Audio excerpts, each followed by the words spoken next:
Massive fraud uncovered. Billionaire George Soros has been a champion for the left in his funding of leftist organizations supporting socialism and opposing capitalism. The Daily Caller's investigative group studied Soros's financial holdings and determined what he says in public is hypocritical when compared to his financial holdings.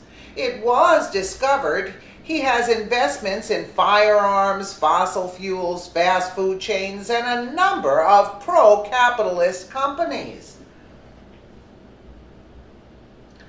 His most recent quarterly submissions to the Securities and Exchange Commission revealed that the pro-socialist had many holdings tied up in capitalist ventures.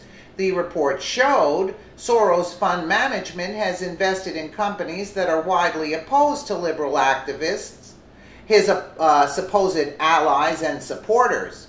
Matthew Vadum, Senior Vice President of Capital Research Center, a nonprofit that investigates where various organizations receive their funds, pointed out the hypocrisy.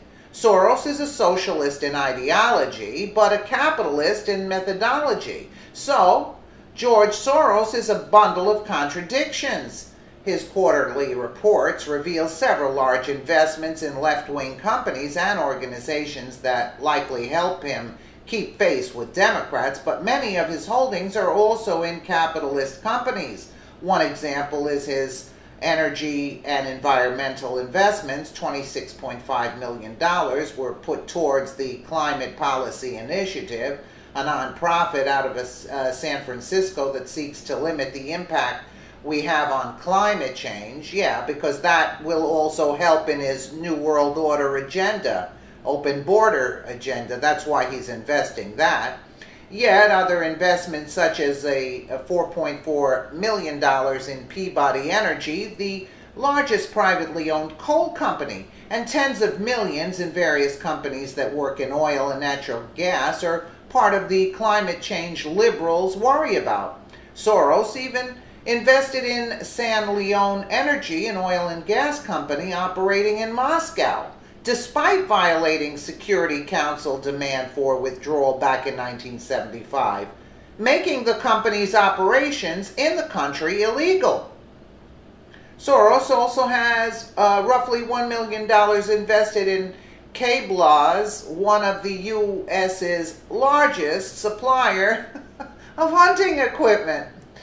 What would really shock his leftist supporters is his massive holdings in fast food organizations, despite the left's controversy surrounding minimum wage and the allegations of their contributions to the nation's obesity.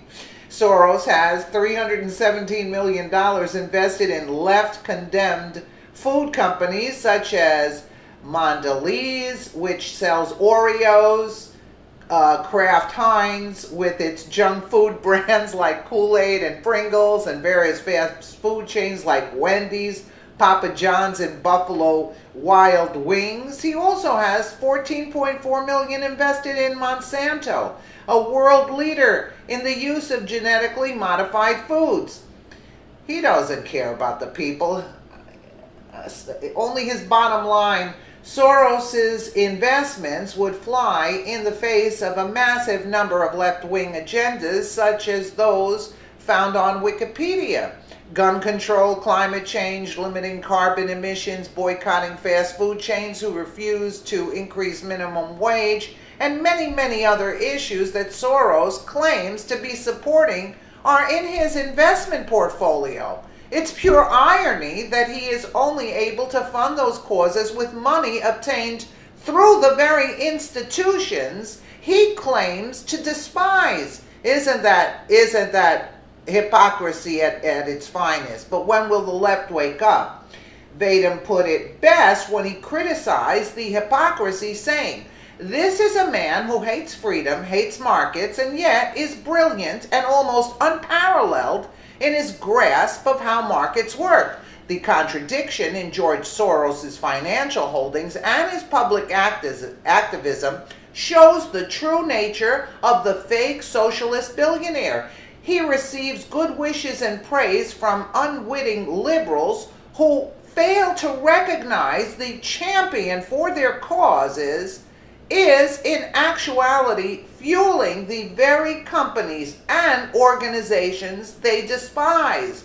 It would seem Soros publicly promotes a socialist agenda, but secretly recognizes the value of capitalism when it comes to his bottom line. I just said it. He's interested in his bottom line. He could care less about the leftists. He wants open borders, and he wants to be part of the elite in the New World Order, where the elite control everybody, and that's the bottom line, like they say it. And that's what he's doing. And he gets his little cheap minions. He pays 10, and 2,000 are there, but only 10 are getting paid because the other idiots are just following along. You see where I'm going with this?